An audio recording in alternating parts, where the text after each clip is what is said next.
Blog आज हामी केही बालेन सरकारको बारेमा केही एउटा दाइलाई सोध्न चाहन्छु। दाइ केही भनिदिनु न ल नमस्कार।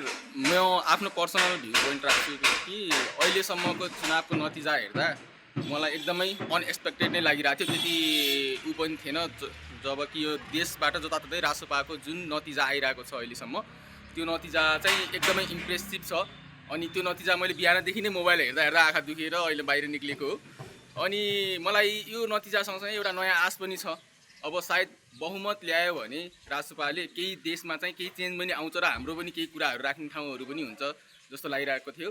पुरानोबाट चाहिँ आश चाहिँ कदापि पनि थिएन मलाई, किनकि पुरानो मैले हेर्न थालेको त धेरै नै भइसकेको थियो। अहिलेसम्म प्रगति नभएको होइन, हुन चाहिँ अलिअलि भएको हो, तर एक्सपेक्टेसन अनुसारले त्यो हुन सकेन।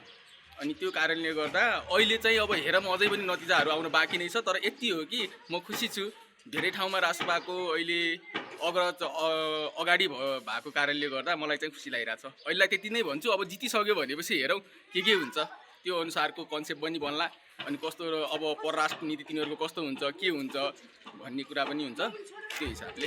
Okay bye guys, please watch my video and don't forget to subscribe to my channel. Okay bye, see you tomorrow.